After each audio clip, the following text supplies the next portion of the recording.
Right now, someone in Cairo texts. A teenager in Tel Aviv records a voice note. A business owner in Addis Ababa chats on the phone. On the surface, they seem to have nothing in common. They use completely different alphabets, live in different cultures, and are separated by hundreds of miles of desert and sea.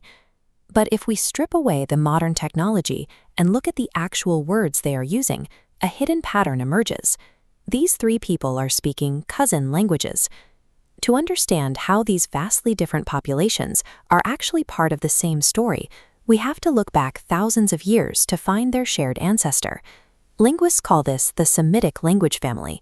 We can map its history just like a human family tree, with modern languages like Arabic, Hebrew, and Amharic serving as the leaves at the very top. Today, hundreds of millions of people speak these languages. But if we follow the branches downward, past the borders and the centuries, where did the first words begin? Tracing this tree backward leads us to the earliest urban societies in history, showing how a single way of speaking survived as empires rose and fell around it. Our journey starts in the ancient Middle East, specifically a region called the Levant. Roughly 6,000 years ago, a single parent language was spoken here. By 2600 BC, a major branch had split off and moved into Mesopotamia. This was Akkadian. Akkadian was a milestone for humanity.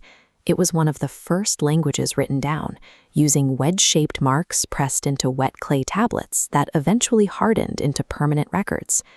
The people who spoke this language built massive cities of brick and stone, like Babylon, creating a society on a scale unseen before. While Akkadian eventually stopped being spoken, the fact that we can still read these tablets today shows that this language family was capable of managing the complex laws and massive trade networks of the world's first empires. As the tree grew into the Iron Age, the trunk split again into two branches that would define the region: Aramaic and Hebrew.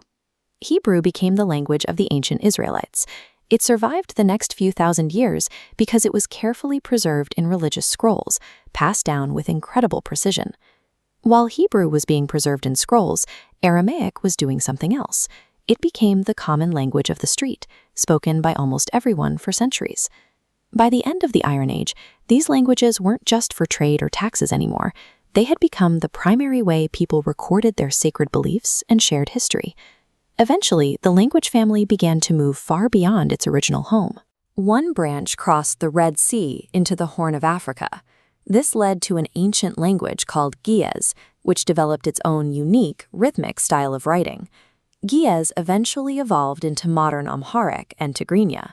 Today, these are the primary languages for millions of people in Ethiopia and Eritrea. But the most explosive growth came from the Arabic branch. Moving with trade caravans and migration, Arabic swept across the Middle East and all of North Africa, becoming the most widely spoken language in the entire family. The family tree even reached into Europe. On the island of Malta, a small branch took hold in the middle of the Mediterranean. This is how we ended up with Maltese, the only official Semitic language in the European Union, which mixes ancient roots with modern European grammar. From the mountains of Ethiopia to the islands of Europe, these languages didn't just move, they adapted to 3 different continents. When we look at the tree today, we see a story of endurance. Some branches, like Akkadian, have gone silent, but the top of the tree is more active than ever. More than 460 million people speak a Semitic language as their mother tongue today. It is the language of the Quran, used daily by over 1 billion people in prayer and study. At the same time, its ancient forms continue to serve as the liturgical foundation for Judaism and some of the world's oldest Christian churches. This brings us back to those strangers in Cairo, Tel Aviv, and Addis Ababa. When they say marhaba, shalom, or salam, they are all using the same ancient root sounds for welcome and peace. The Semitic language family is like a living museum. Every time these 460 million people speak, they are continuing a conversation that began in a small corner of the desert 6,000 years ago.